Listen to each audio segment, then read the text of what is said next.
weltare ɓiɓɓe fulɓe andu diine maɗa fedde heblo sukaɓe afrique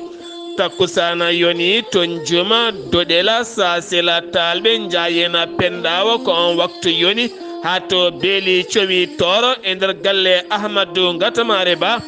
e ko taari ɗum kala ene jiya e gardidi kabruji men to leydi sénégal hanki kikiɗe sanga juulal takkusana ko accident musɗo baɗɗo e autoroute mo dakar yimɓe jeeyo mbasi hen pittali men yimɓe sappo e tato gañima hen won hen ene tampino feewi to leydi mauritanie caggal jillu jagorɗo affaire étrangére mo leydi russie hanki o jagorɗo mo leydi mauritanie joɗodima e ambassadeur uji tati e occidentaux ji tawiteɗe nder leydi mauritanie gam jofade ɓamtare kame ndenka e kisal e nder leyɗele sahela to leydi mali bandiji jeeɗiɗi mbiya teb tampinnoɓe diboli haay e nder diwan o kala ɗum ko caggal saaha e kala ɓe mbaɗa koye mabɓe jihadiste en won hen saaha ko nayi téléphone aji e faddade autoji kami helde boutique aji ñalawma hande o ɓe ɓenninama to kaso to leydi guine konakiri batu jagorɗe hanki colonel mamadi doumbouya wo holliti lebbi nogas e nayyi ɗi o fodi e gardingu leydi ndi so tawi timmi hay ñalawma goto o ɓeydata hen kabruji men manam en ha to côte d'ivoire burkina faso soudan afrique du sud ma en jaa ha to jolam jaɓeri toon to leydi turki kam e leyɗele keddiɗe kala musidɓe tedduɓe woto goɗɗe joni jañoɗena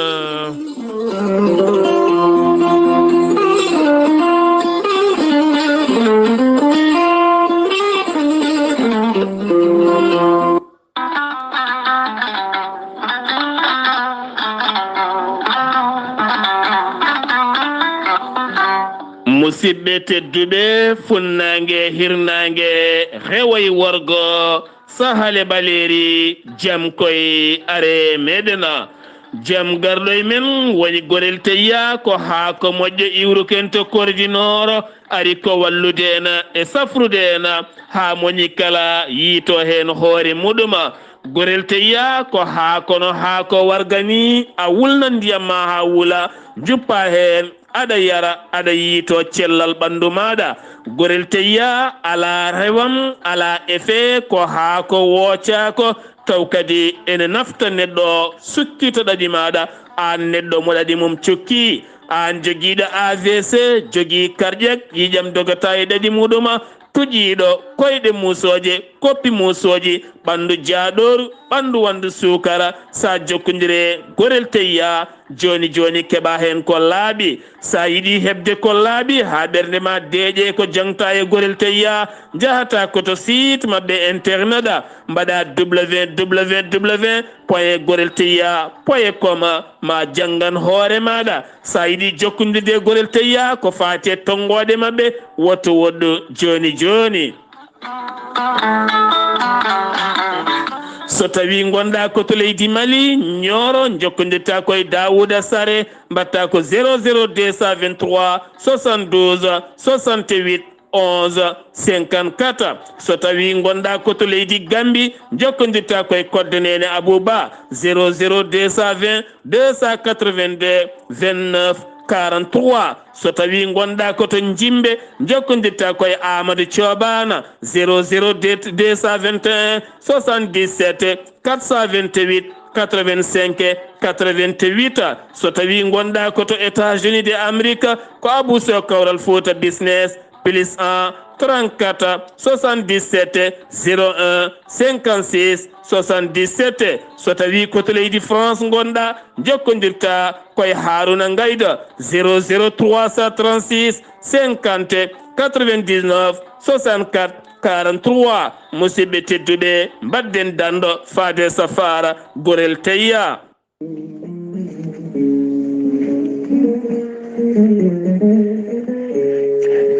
ceerno Djiby Sy ko wittiyanke leɗɗe ko safriyanke safruji fina tawa ceerno Djiby Sy ko jaadindo ɓala walla eddanawal kala ceerno Djiby Sy ko laaɓɗo reedu malaɗo wune omo safra rafiji kewɗi ɗi jiiɗa cirolo ceerno Djiby Sy ne safra wonduɓe kista wonduɓe fibrome dogan sita wonduɓe diabète tension cholestérol asmo ɓandu ƴakkoru ɓandu musoru ceerno Djiby Sy ene yawno ɓe rewɓe ronkuɓe sowade e rewɓe dartoraɓe kala. ceerno Djiby Sy ne jogui leɗɗe fannuji tati, hen fannu goto sa hutorima ɗum fodde 1 rafini yaltayma ha laaɓa. fannu ɗiɗaɓo sa ƴetti ɗum fodde 19 rafini yaltayma ha laaɓa. fannu tataɓo waddete koye gawri samme walla gawri suuna woni ndemiri, so tawi a waɗi no wirumani ko famdi kala fodde 100 rafini yaltayma ha laaɓa. ceerno Djiby Sy ne yawran ɓen worɓe usuraɓe gorago e yawɓe yitade koye mumen e on fannu kadi omo andina wonduɓe on rafi e oɗo saaha joni madde leɗɗi kesi pula biyeteɗo muuɗa hirda ko joni ƴetta ɗum jiya tigui tigui nafoore mum hano hannirta ni. ceerno Djiby Sy caggal nde waɗi tourde leydi Sénégal arti oɗo saaha joni omo tawi nder leydi Mauritanie to base makko mawɗo tawateɗo to légal nettek sara jeere nettek.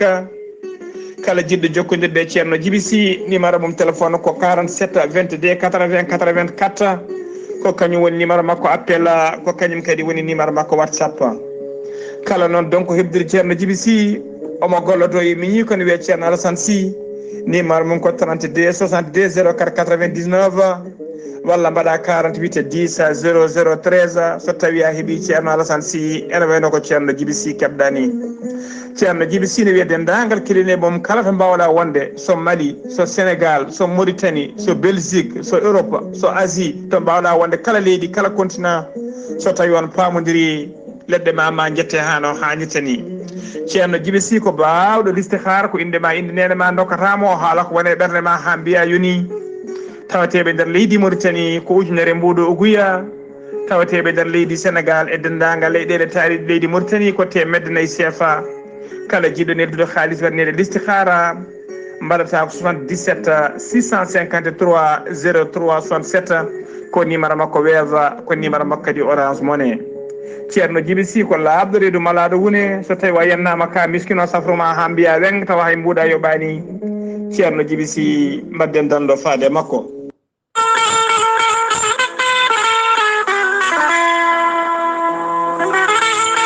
ciggam nange wolge jaw are moɗon adde mon ko jam e ɓamtare. ciggam nange wolge jaw ne jogui beelama mawɗo habrude dendagal bandiraɓe kala aɓe jogui équipe moƴƴo timmuɗo keblaɗo taw ko heblo moƴƴe toon to leydi Turki. ciggam nangue wolgue diaw e gardegola Haruna Dawouda Ndiaye gorko mo Tumbela aɓe jogui ponoje moƴƴe ɗe marque Allemagne kono ne kadi aɓe jogui batiraji moƴƴi ɗi marque Turki. woni ɗum ko panneau solaire aji moƴƴi kono ne kadi batiraji moƴƴi an joguiɗo forage walla woyndu walla e galle ma so tawi jiɗɗa ko installation moƴƴo aɓe jogui équipe kame kaɓirɗe mabɓe timmude kala sa noddiɓe ɓe gara ɓe mbaɗanma installation moƴƴo. ɗen ponoje moƴƴe ɗin batiraji moƴƴi ne wonde frigoji moƴƴi téléji moƴƴi lampaji moƴƴi climatiseur uji moƴƴi kala mum sa jokkodire ciggam nangue wulgue diaw ma heɓen ko laaɓi.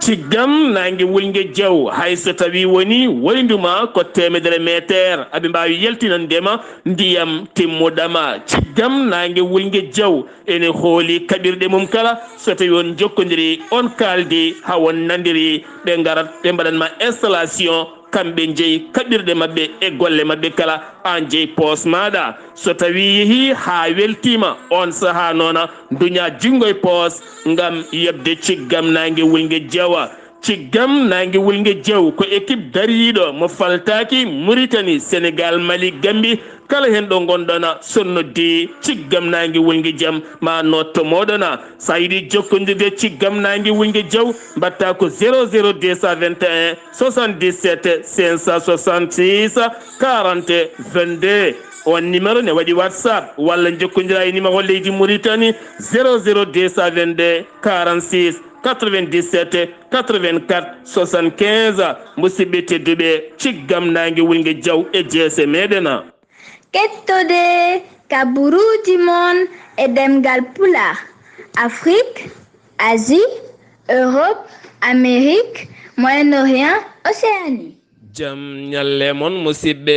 tedduɓe mawnde sappo colte hitande 2023 yonti kumpital mene ɗemngal pulaar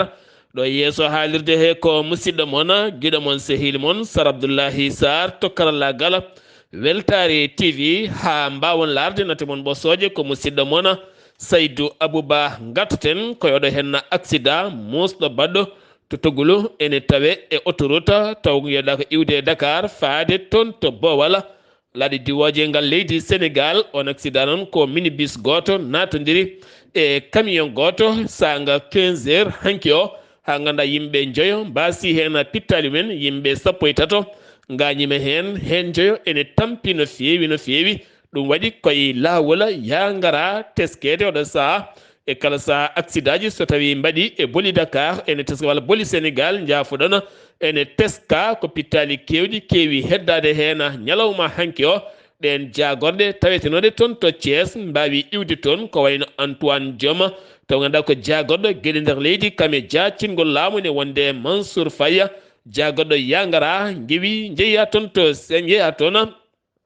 ngam yettade ƴewde nokku o ƴewtade wonande oɗon accident e muññidde kono kadi e yurnitade ɗen gueɗe kala no jaari jayde weltare tv weltare ɓiɓɓe fulɓe nelda duwawa dendagal ɓesguji ɓen kala nde jomiraɗo yurmottoɓe yaafoɓe nannaɓe aljanna illi yina jeheten ko toon to région mo Thiès ɗo tawete horejo leydi Sénégal gila tan hecci hanki o omo woni toon e jillu makko hanki o yuɓɓini toon batu jagoɗɗo mawɗo caggal ɗum conseil présidentiel kanko hoorejo ndi o arti ko fate banggue gueɗe ɓamtoje région ko haalis on haalis noon enveloppe muɗum ma tolnoyo 1,5 milliard koppreje franc CFA ne filto laabi ɗiɗi wonande ɗen koppreje taƴananoɗe toon to région mo Tambacounda batu jagoɗe bannoɗo toon e lewru yawtundu ko wona ɗum ko noon kanko mawɗo leydi Sénégal o holliti kanko mawɗo leydi ndi walla mbiyen tan e nder mayirde décembre hitande yawtunde kanko mawɗo leydi o holliti ɗum ko ɗo e duuɓi tati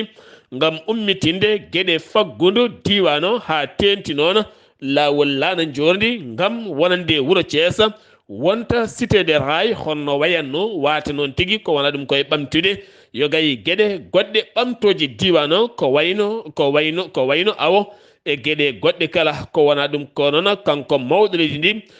guila toon to Thiès o holliti kene tolno guila tan 2014 kene tolno ujunnaje ɗiɗi e capanɗe jeeɗiɗi ujunnaje ɗiɗi e temedde jeeɗiɗi e capanɗe nayyi e nayyi milliard ko préje franc CFA woni ko waɗa e nder région mo Thiès kanko mawɗo leydi ndi e nder wonande tonggode nde o yaltini ɓamtude ɓulli gaz kono ne kadi gueɗe ñiɓirde jangde ko fate banggue koninkoɓe leydi ndi kala ma ɓamte e nder diwan ko wona ɗum ko ñalawma hande o hoorejo leydi ndi ma uddit toon école sapeur pompier mawɗo jaaduɗo jamanu kame gueɗe goɗɗe kala ma faw toon kadi hayre ko fate banggue autoroute iwdeɗon to Thiès Tivaouane ha toon to Ndar e gueɗe goɗɗe kala ko wona ɗum ko kanko mawɗo leydi ndi ko fate banggue séisme dillere leydi arde toon to leydi Turki kame suri kala rokiri yamirore ko fate banggue koninkoɓe faabo ɓe hinde sapeur pompier ɓe Sénégal ma nelde toon kañumenne mbawa faaboyade wonande ɓen taweteɓe toon nde tawno leydi Turki hande o kame Suria ene hatojini e sapeur pompier ji kame médecin e heddi kala ngam faabade ɓen ñawɓe e gueɗe goɗɗe kala taweteɗe e nder ɗin diwanuji keddoɗen ha joni koye Sénégal fond covid 19 ko fate banggue 1000 milliards jaltinoɗo ngam haɓade heege e caɗele e habtade oɗo henna boros duuɓe kitale garnoɗo ken wona duuɓi tati nder leydi ndi Sénégal ha ganduɗa cour de compte yaltinino wonande ngaalu ngu woni hen ko ñaama ɓen inɗe limtade ɓe keeɓi convocation mabɓe ɗum ko caggal wonande nde procureur yamiri wonande oɗo saaha dik yo uddide hen lorsque mum yañgo no feewi hono no wirno société civile caggal nde ɓe joƴƴini plainte uji mabɓe yiddeɓe ko ɓen wadɓe ngal baɗal nde dewnete lawol ha ɓuura hewnede lawol douane mo Sénégal tetti kene tolno e tonnuji tati taw ko fo médicament ɗum noon jarmum ma wonoy 520 millions ko préje franc CFA to Joal Mbao Kaffrine ñande 29 capantati lewru janvier maniru sanga 23 heures yaltini ɗuma wonande ɓen koninkoɓe faggudu ɓe leydi ndi a Sénégal moɓodiral mangal ngal landa Pastef yinno wadde hande o caggal juulal tisubar ɗo Mbakke ɗo ɗum laataki kono kadi heewɓe kolliti koko mbaɗata ene waɗata ko wala ɗum ko police gendarme hurli nokko ɗum ko caggal hankinde yamiri hokkiri yamirore katgol wonande préfet mo Mbacké ngam hadde won sirñininoɓe hen ko wayno Serigne Assane Mbacké kame Cheikh Thioro Mbacké ɓe dañino hen nanguede kankon sardiyanke Cheikh Thioro Mbacké dañino accitede kono hande o wo joƴƴini kayitol ɗaɓɓade ɗo préfet ɗo wonande 24 février aljuma paaɗo omo yiɗi yuɓɓinde taw kadi ko meeting mawɗo no feewi ko wona ɗum ko Ousmane Sonko jillu makko hande toon to Mbacké to Touba to ñiɓirde Pastef ha ɗo sukaɓe yiddeɓe ko seppude ɗon moɓodiral meeting kono on meeting ko kaɗaɗo ɗum ko caggal kewendi hewɓe noon kolliti meeting o ne wawno accede beele wona potal holko saabi meeting o wasi waɗede ko gam wasde herƴinde ya gara yimɓeɓe yoɓe iwoɓe golle mumen e yahoɓe haajuji mumen beele mbawa yuɓɓinde ko wona ɗum ko noon ɓe nangganoɓe hanki ɓe mbawi ɗaccitede ha joni keddoɗen koye Sénégal gattaten koye ex capitaine Touré capitaine Seydina Oumar Touré gonnoɗo ex militaire capitaine kam holliti hanke nder windande muɗum kene tolno e lebbi 4 ko joƴƴinno passeport makko toon to consulat mo leydi France ha ɗo o heɓani jaabowol taw siftinde on leydi France ambassadeur mum sa yeehi toon sa joƴƴini passeport maɗa koma jejjitani elle aɗa jogorno ɗannade gurdam ma o namdima noon holko saabi ha ɗo o heɓani passeport makko o heɓani beele ma o heeɓ visa walla ala kono kadi ala kala ko gasi hen hewɓe noon ɓiɓɓe leydi ndi ɗe gullito ɗeɗon caɗɗele keddoɗen koye Sénégal ha joni jeeyeten ko toon to Bakkil opération ndenka to maayo fallemma ɗum ko gendarme ɓe Bakkil jilloyima hedde diwan Sadatu ngam ɓeydude nden kay kisala wonande maayel fallemma ɗum ko caggal nde finoɓe ngel ɗon maayel fallemma gowi wullitade e kala saaha diƴƴe ɗe boni jawdi yarata lingu wurata hay paaɓa wurata e ngoɗo hen maayo remru mabɓe kala boni saabi ɗum ko ɓen yilotoɓe kanŋe ngaluji gaddata ko machine aji mbaɗa hen produit ji maayo ngo kala ngo olɗat walla ni ngo bona haydara ala ko wawi wurde e maayo ngo mawɗo leydi ndi batu jagorɗo mo yuɓɓinno to Tamba wo fodino mawo tambo nden kay kisala wonande maayo ngo ɓen gendarme ɓe ñande 6 ndu lewru heccanki o ɓe jilloniyima toon ɓe dañi bonnude toon kene tolno e machine aji 7 e kaɓirɗe kewɗe ɓe nanguini ɗum toon beele jogade nden kay kisala wonande maayel ngel fallemma to leydi ndi Sénégal keɗɗena joni ñawore subaka hande o suudu ñawore ñaawi ɓi Khalifa Sall woni Mamadou Sarr Sall on noon bannoɗo accident e auto muɗum tawne dognanno auto mum dogdu ɓurtudu noon dogdu ɓurtudu ɗum koye ñalɗi jawtuɗɗi haw feeri moto goto on noon gañi kono ko gañande hoyfunde wona sattude portano plainte ñawore makko hande lewru e kaso omo yoɓa ujunnaje 20 amande guila 2012 o heeɓi permis makko teskama o meeɗani wadde accident jeheten ko toon to cité Fadia teskama subaka nde gorko goto so weddi hoore makko so duña ko wonde kala o yani e nder oɗon cité immeuble mo diwno o heddodaki wonki makko inde makko PS andaka noon holko saabi sapeur pompier kame police mo Golf Sud mbawi arde toon ɓandu makko ƴettama kono ɗo sa Costa ngam andude ko jeeyi on sababu ne jokki hen jeheten ko ton to Madina Gounass wuro teddungo kikiɗe hanki o jaɓɓama jaɓɓugal payidingal ceerno Ahmad Tijani Ba mo Madina Gounass caggal nde waɗi lebbi 3 to Dakar arti toon to Madina Gounass ma en ketto hen musidɗo meɗen Amadou Samba Lo assalamu aleykum wa rahmatullah. Waaleykum salam wa rahmatullah. Sar Abdullaahi Saar saminama weltanama no fewi samnidennagal weltatiɓe kala e kuuɓal kabaruji men ɗemngal pulaar ɗo e nder tottungo Madina Gounass ceerno Alaji Ahmad Tidiani Ba haaliba tottude mo Madina Gounass waynomo ɗo dental guila ñande 19 octobre jawtuɗo gam yiya toon to Dakar fodde lebbi 3 pawɗi o woni toon eɗen gandi kanko ceerno omo heewi somo yalta omo heewi wiide dental ngal omona yaaha kanko e dental jaade kala ko goltoon l'islam e dino kamɓe kala gollide kono kadi ɗo ɗacci gaɓe e lomtima wuuro ngo kala kadi ko ɓen golli ga kadi kamɓe kala gollidi eɗen gandi ceerno koye Dakar ko fodde dennagal julɓe dennagal bandiraɓe hewɓe guila e CRMɓe ha e tawi ɓe ganduɗa kadi ko ɓe ganduɗa ko doriyankoɓe kañum kala ngari tan samminde ceerɗe e juurade ɗum kono kadi ñagade ɗum duwaw kono kadi on ñalawma mawɗo ñalawma pattawan lemejo ɗo ganduɗa weeɓani yejjidde udditgol jumama boppo dennagal bandiraɓe juuɓegal gewri bangjo ɓen guila e leyɗele saraji ha e nder leydi Sénégal bandiraɓe juuɓe kadi gaari tawtorede ngol udditgol juma ɗon ɗo boppo bandiraɓe kala wonni ɓe wettare mawde dowoji mawɗi mbaɗama hen kono kadi kanko ceerno Jam Tidiani Ba haalirtude Madina Gounass o e ñalawma heccanke o wañinoma toon to Dakar o wari ɗon ɗo Tambacounda ko ɗon o walli ñalawma hanki o ƴewon saaha hanki tikiɗe ɗon o wawi yettade ɗo e ndettude ngo Madina Gounass guila Tamba noon Sa Abdoulaye Saar ha yetti ndewtude ngo Madina Gounass dennagal ɓurɗe kala jalti gam jaɓɓademo ɗon ɗo gotoron ɗo wadde noon kala ɗo yetti o darto o habrodira mabɓe o sammodira mabɓe wode duwa o yawta wuro ngo ko noon waɗi ha o yetti ɗo ndettude ngo Madina Gounass e gardugol laamu ngu e dennagal bandiraɓe dusɗomo guila toon de Tamba ha o yetti ɗo ndettude ngo Madina Gounass guila nattide wuro ngo Sa Abdoulaye Saar dendagal beddaji ɗi ha tengde godoro ngo banggueji ɗi fof ko sappeji innali Allah machallah haw yetti ɗon ɗo galle makko o naati Jamaka o juuri sefraji ɗin cagalaji mo Seydou caggal muɗum o faati galle makko ha futuro yoni ko nden ceerno arti juma ɗo futuro juula ɗon kadi wawa ko waɗede wasifa e on saaha gueƴe noddina bandiraɓe kala mbawi ko ruttitade imnoɓe gursiraji arɓe taw jaɓɓade ceerno kamɓe kala ɓe duttirima dow jaam en ñaguima Allah yo ceerno ɓoyyade ina jaaƴo ko musidɗo moon Amadou Samba Lo Madina Gounass fewde e weltare ɓiɓɓe fulɓe andu dinama Amadou Samba Lo en mbi allahumma amina ya rabbi ya rabbal alamina nde jomiraɗo ɓeydata gurdam ɗam e hattane cellala nde tawno ko nafoore julɓe kala sen giwi to wuuro teddungo woni Madina Gounass jeheten ko toon to Ziguinchor taw yin toon musidɗo men Amadou Ishaqa Kebe hol kabruji garandena kikiɗe hannde o toon to Ziguinchor e ko taari ɗum kala assalamu aleykum wa rahmatullah wa aleykum salam wa rahmatullahi taala wa barakatuh Sar Abdoulaye Saar a salmitama e dennagal hetto weltare TV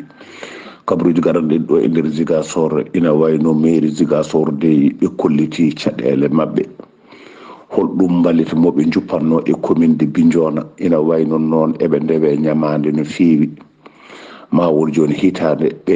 joɓani ina wayno noon commune Bignona holliti hoto ɓe dufɗon ballit so wona ɓe joɓa ñamande nde ɓe ndewetende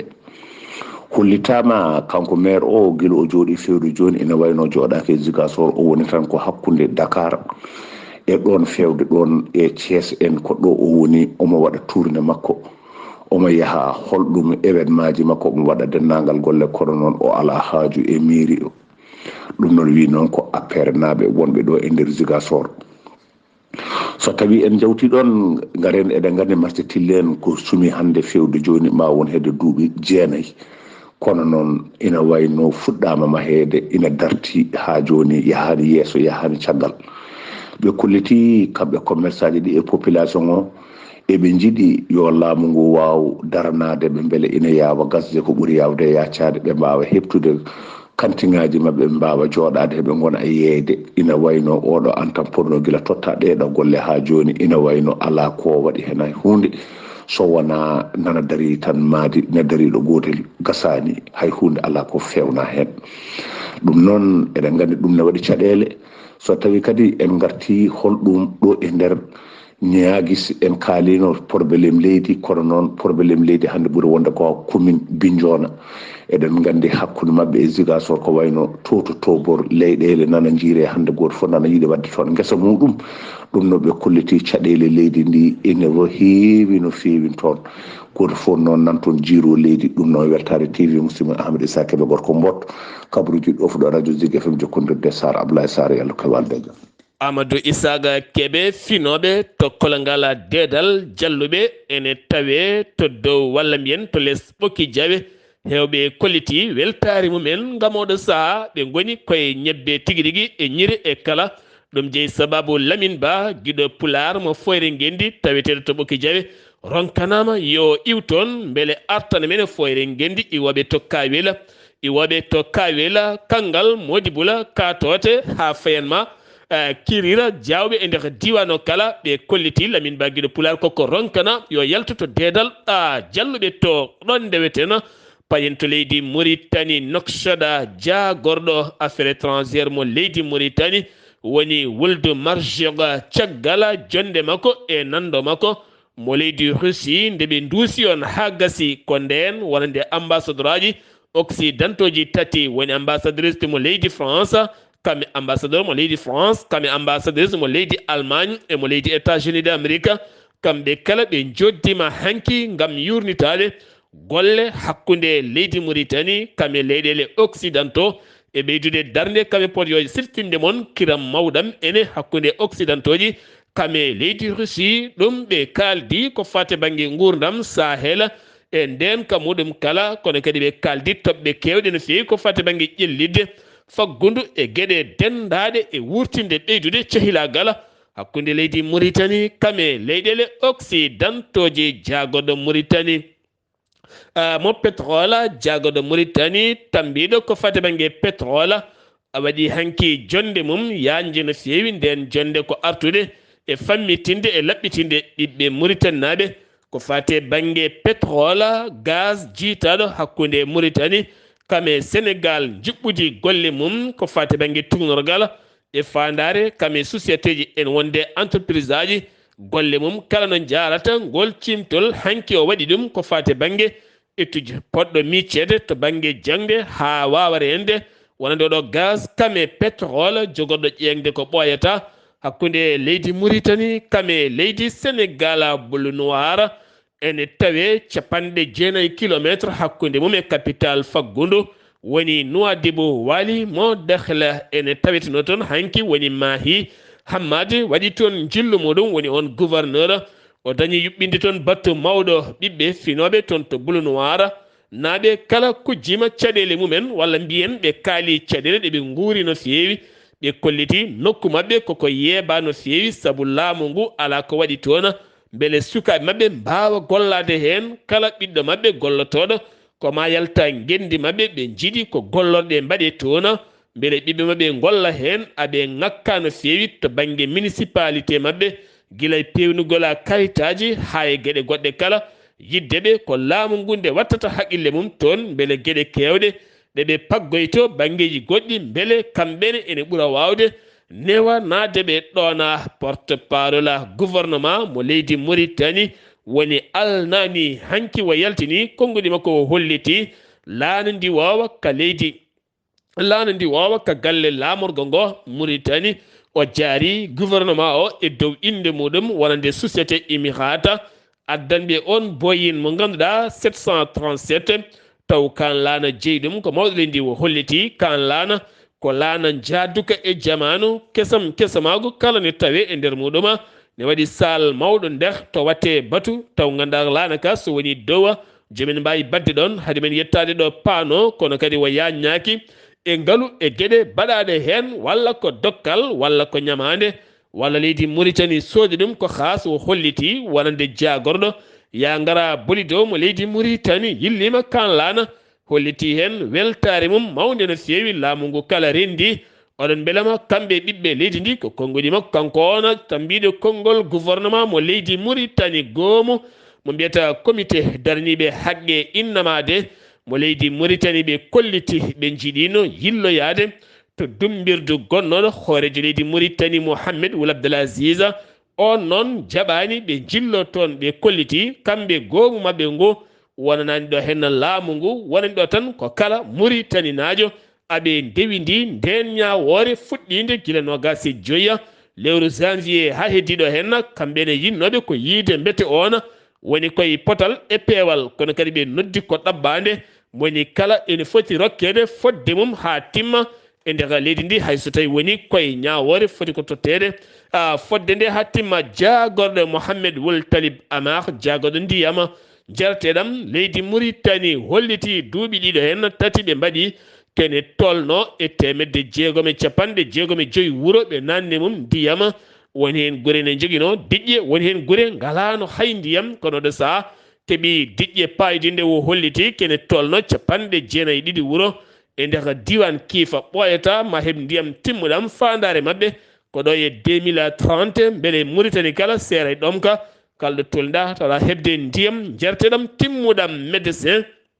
technique ɓe leydi Mauritanie hanki moɓodiri yeeso galle lamorgo ngo ngam holludeɓe caɗele ɗeɓe guuri ɗe ɓe erima hoorejo leydi Mauritanie nde wawata nottade erango mabɓe ɗon ɗo jagorɗo tambiɗo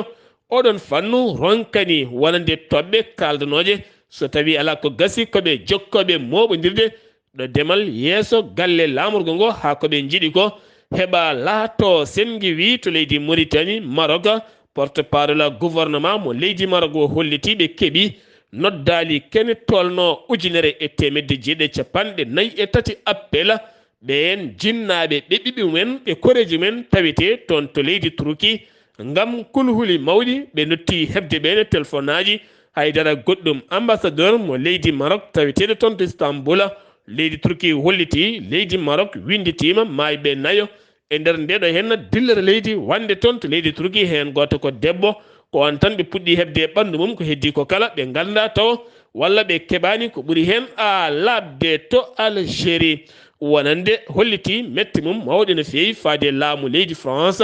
ɗum jeeyi sababu guila heccanki kikiɗe ɓe nodditi ambassadeur mabɓe kamɓe ɓen Algérie Abdelmajid Tabboune hollidi metti mum ko milita goto kaɗanoɗo yaltude leydi Algérie holno natiri France taw kadi leydi France ne jaaɓi o narɗum te leydi France ene andi on milita ko kaɗanoɗo yaltude leydi Algérie on noon o yaltiri Algérie koto leydi Tunisie ko ɗon o ƴetti ndiwowa ngam faademo to Paris lamorgo leydi France omo tawi toon ɗum jeeyi sababu laamu leydi Algérie holliti hen metti mum no fewi ngam leydi France wasde ɗoftade yamirore leydi Algérie ko rokkiri yamirore oɗo hen woto yaltu leydi mum ko jeeyi sababu ɓe jaaɓi on naati leydi mabɓe firti ko clandestinement moɓe mbaɗani on ha naati toon jeeyi mette haaɓe nodditi ambassadeur mabɓe Algérie yaltini communiqué ɓe kollitiɓe nanggui kene tolno e ujunnaji ɗiɗo e temedde ɗiɗo e capanɗe jeeɗiɗo e jeenayo neɗɗo e nder guure kewɗe certuɗe e ndera leydi mabɓe ko ɓuuri hen mantinade ɓe nanggui kene tolno e capanɗe nayyi e ɗiɗi oto kene tolno capanɗe jeetati e jeegom générateur taw ko jirotoɗi kanŋe ɓe nanggui ɗum temedde ɗiɗo e joyo neɗɗo nanga ko keerol hakkude Mauritanie kame Algérie woni hen kadi nanga koye laaɗe diwoje walla mbiyen laaɗa ndiyam ko leggal jinno ko ɗannade woni hen ko migration clandestine woni hen ko yilotoɓe kanŋe taw koye mbaadi ndi rawani lawol ko alda e yamirore Algérie woɗɗani Mali koto Mali paaɗen to leydi Mali hoorejo leydi ndi woni colonel Assimi Goïta ñalawma hanki o wo jooɗodima e ɓen jooɗaniɓe leyɗele mumen e ndera leydi Mali ko nder corps de la diplomatie ko ɓen wo dañi jooɗodade ñalawma hanki o ngam yettindeɓe duwuji mabɓe hitande jaam hitande hesere 2023 kono ɗum koɓe kaldi toɓɓe jaaƴe no fewi ko fate banggue nden kay kisal nder leydi Mali hande o leydi Mali taƴaki hay leydi gotiri kanko on colonel Assimi Goïta e yeeso ɓen jooɗaniɓe leyɗele men nder leydi Mali wo holliti leydi Mali ala kala ko yiɗi so wona teddungal wona hakkunum e leyɗele keddiɗe leydi Mali ko leydi jeytidi hoore mum hono leyɗele keddiɗe ni ɓe jiiɗi ko leydi Mali nde hormete rokke fodde e teddungal wasa kala ko suuta ɓakke e mum walla ɓakkire e mum e dow yawari ɗum woni kamɓe koɓe cali heddiɓe noon jiira leydi Mali ko goɗɗum kono leydi Mali taƴaki hay leydi gotiri oɗo saaha leydi Mali woni koye hirjinde koninkoɓe mum ngam habtade beele jaam e kisal ne arta e nder leydi ndi ko konngudi makko kanko on colonel Assimi Goïta nandiral gonnogal hakkude Bamako e Kidal kame wonande pelle sifande Alger 2015 nden sifande boni dajjitima ɗum ko caggal ɓe kolliti gila tan laamu militaire ha ɗo ala kala koɓe jii hen kene deña ɓerɗe mabɓe jonde mawde jooɗide nden jooɗi koto stade mo Kidal CMA woni mouvement algérois mo rebelle feliti kañumne dartade e mbaadi mum ngam hollide yiyani kala yiyande kene saabo ɗoftade ɗeɗo hen sifande ɗum noon pelle kewɗe joƴƴinoɗe armeji oɗo saaha kultanama ya taw jogorani ruttitade ndiɗon mbaadi imam juma mo ñamana kanko on rokka convocation par gendarmerie de camp 1 CDM kanko on mbiɗeɗo Hamma Cissé caggal on imam bannoɗo haalande mum audio WhatsApp ene ñiŋa armée leydi ndi kongude mo nodditi filñitare ɗum jeeyi sababu nanngal makko ko fate banggue oɗon fanno to leydi Mali keddoɗen ha joni jeeten ko toon to ñamakoro ko tigguyela jibinagel ngel balɗe nogas ene leldino yummum ne ɗani yummone ɗani ko ɗon ngel bifta ngel nawa ngel wujja ngel nawa caggal nde yummo fertigita yiyani ɓinguel mum nandi joom galle mum wiyata wona yummum ƴetti ɗum ɗon woni mammaggel ƴettingel ɓe jeehito mamiraɗo tawi on ne hara ɓe pindin ɗum on wi yiyani ngela on noon wattidi ko jiilaw sattugo no feewi ɗon e janggoye mum ngel yiita koye jeune ñamakoro koye jeune ñamakoro ngel yiita ngel joƴƴina sara ɗon angel selli angel hiisi kono kadi wontaniɓe kawis hol poɗɗo wadde ngal ɗo henna baɗal jeheten ko toon to région mo Kaya bandiji jeeɗiɗi mbiyama toon teɓɗin bandiji tampinnoɓe diwana no feewi ɗum fuɗɗori koye plantuji kewɗi ɗum noon firti neɗɗo sa wujjanama porte plainte ene nafa no feewi no feewi ɗe caggal ɓen wujjanteɓe téléphone aji motoje autoji e bitikaji kelteɗi e daabeje kala portino plainte ji kewɗi no feewi plainte cakkitiɗo on holliti téléphone mum ene waɗi kesamago koye on kesamago ɓe totti police mo Kaya wawi wadde localisé téléphone o haaɓe tawi on joguiɗo téléphone o tawete koye nder Kaya hoore mum ɓe ndewidi haaɓe nangui ona caggal nde on nanga haali noon wonɓe hen ɓe kala jeegomo heddiɓe kala nanga kamɓe kala ɓe irlima jangoji ɗiɓe mbaɗata to Yeliman Khayi Diboli nokku bireɗo garura nonne kadi nokku bireɗo ruru en wonde Sadiola Kame Jeema ɗiɗo hen nokkuji kala ɓe jani mumen ko wona ɗum ko saaha ɓe kolliti aɓe paddo autoji walla motoji ɓe jaltina fetilaji ɓe gona e wullude Allahu akbar no comme jihadiste en haaɓe keeɓa haalisaji e cakkaji e téléphone aji e nde ɓe puuya e galleji mabɓe tawama toon 30 téléphone tawama toon armeji kewɗi ko hande o ɓe ɓennina to kaso mo Khayi hade ñawore mabɓe arde Burkina Faso Mali Guinée hanki ñalawma o jonde to Wagadugu nden jonde noon saabi ɗuma ko yurnitade ko fate banggue union africaine kame CEDEAO yewre nde yowi dirigeaji ɗiɗo henna leyɗele tati ɗanle mabɓe ene dottane daɓɓiɗi ɓe erima CEDEAO ene wonde union africaine kala nde ittata ndeɗo henna saggere yowre ha laaɓa oɗo saaha CEDEAO ene wonde union africaine hollinno so wona heeɓa ko laaɓi ko fate banggue juɓɓingol sungoji e nder leyɗele mabɓe to leydi Guinée Conakry tambiɗo konngol gouvernement woni Ousmane Gawla Diallo wo holliti batu jagorɗe mabɓe hanki colonel Mamadou Doumbouya wo holliti wonande lebbi 24 duuɓi ɗiɗi ɗi o rokkiri wo ardoto leydi ndi so timmi hay ñalawma goto o fawtata e dow mum gam tumedemo yiddemo ardade leydi ndi ha to haaɗi wo holliti ɗum addanimo ɗon ko addimo ko so timmi kanko ko jahowo bolol makko to leydi Guinée laamu ngu hestitini wonande katgol seppoji e ndeka leydi ndi ɗum ko caggal wonande FNDC nde holliti koko yiɓɓinta seppo mango no feewi to Conakry mango ɗum ko ñande 16 lewru février ndu gonɗen